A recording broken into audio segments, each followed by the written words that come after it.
Thank you, Frank. Good day, everybody. It's again, a great honor for us and to be part of the ICG and to help educate everybody, because I know the ICG Club Fitting Guild is not the normal club fitter that you would go to. You guys are custom club fitting and club building specialist, and whatever we can do to aid you and becoming better at what you do, and obviously we have technology that's not going to tell you how to club fit, but it's going to give you more information. And I think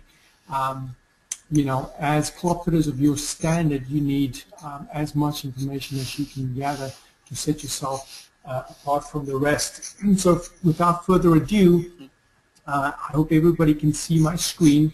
I've prepared a few slides, and so we'll go through all the data that the technology of Flightscope 3D Doppler radar provides, and kind of discuss how that is implemented in the fitting process, and how you can maximize the results that you get with your clients. Right, so first off, I'm going to talk a little bit about the distances. Right, so we do publish a few distances. One is called the carry distance. That is actually tracked in real time by the radar. So the radar will track the golf ball all from the launch until it reaches the horizon of the radar. So that basically takes you and takes out the guesswork when you do have elevation changes from tee to landing position. Most 95% of golf ranges in the U.S. have elevated greens. I know a lot of you are inside. But if you do have a situation where you do have an elevated tee position, it makes distance gapping a little bit more tricky, especially when you are using drivers, because the shallower the landing angle of the golf ball, the more the flat distance and actual distance will differ. Alright, so the radar takes care of that. So if you want to do a gapping and you do not have a completely flat surface, the radar will take care of it and always give you a flat distance. Our total distance is published as a calculated number.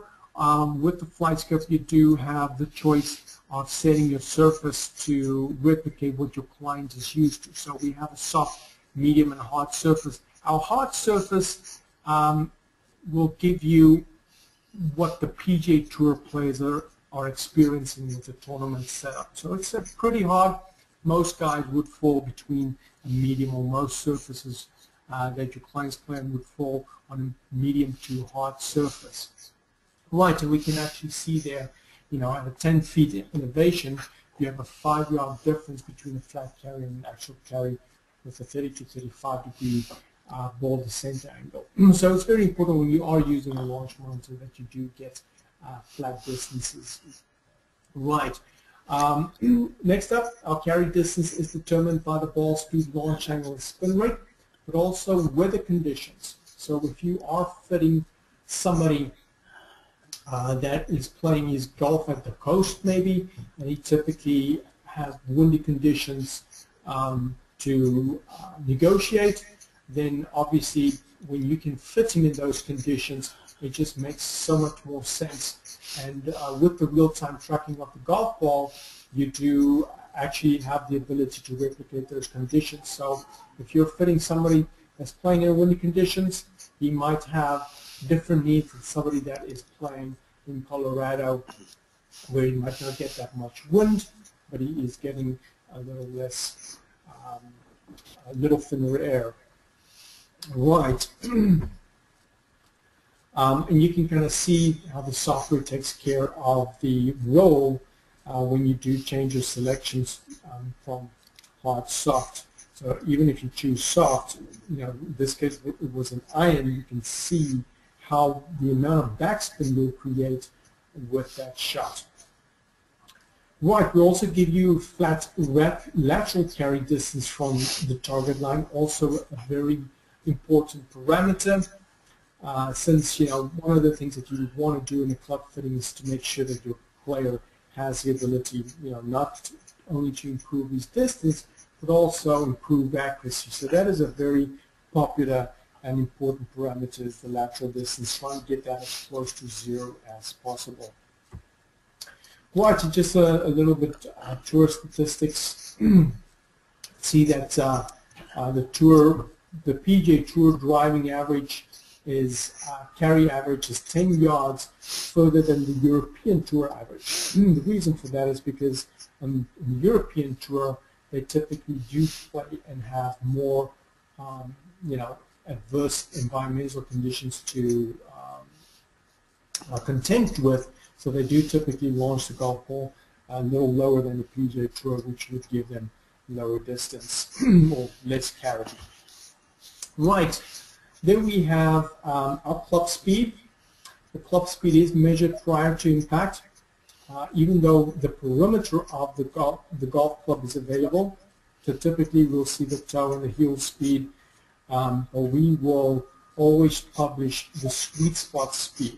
Typically we'll use geometry to get to that sweet spot. So as long as the true actual sweet spot of the club head is within about a centimeter or 10 millimeters from the geometrical center, that sweet spot speed that Flightscope published will be the actual sweet spot speed of your club. Right, we have ball speed as well. So ball speed, a very important parameter to maximize your distance as well. It is measured immediately after impact. It's also measured through the entire trajectory. Right, and so you can see with every mile per hour you can increase the ball speed. You will gain, if you have optimal launch and spin conditions, you will gain 2.5 yards of carry. If you are using a premium golf ball, you will lose about 10%. It will lose about 10% of its speed. So we do give you the hang time, so you can calculate the percentage of speed that your golf ball will lose during its flight. With range balls, typically they will lose a little more, and they will slow down a little faster. Right, we can also see the tour speeds. Highest recorded club speed that I've ever measured, 156.4 miles an hour. That was actually a 6'7" baseball pitcher in the minor leagues. So a really, with a 50-inch shaft, so that's really high. That's the highest I've ever seen. Tour average about 113. Ball speed, you can see the tour average ball speed 168. On the European Tour, it's slightly less. Right, and that's not sure why they would launch the golf ball, a little slower. But in any case, that also contributes to the loss of distance on the European Tour. Highest recorded ball speed 226. Again, that was the same baseball player that could swing at 156.4 miles an hour. Right. Is there any questions on those first few slides on the speed and distances? Let me check here, David. I'll see if anybody has their hand up yet. They haven't. And just let me take a moment here, guys. All this data that David's showing us here is available in PDFs. I didn't have time to email it to each and every one of you, but if you go to the webinar thread on our ICG forum and you look there, the very first thread has these PDFs attached. There's 2 of them. Download them at your convenience if you want to do it while you're watching this or whatever, but those are for reference for all you guys. Just go to the website, the ICG, go to the webinar forum, the first thread. You'll see what I posted there for two PDFs for you guys to download at your convenience. So with that said, David, no questions yet. Thank you. Right, next up we have a very important parameter, a great, not only a club fitting parameter, but also a teaching parameter called smash factor.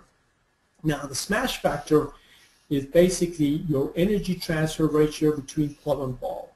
Very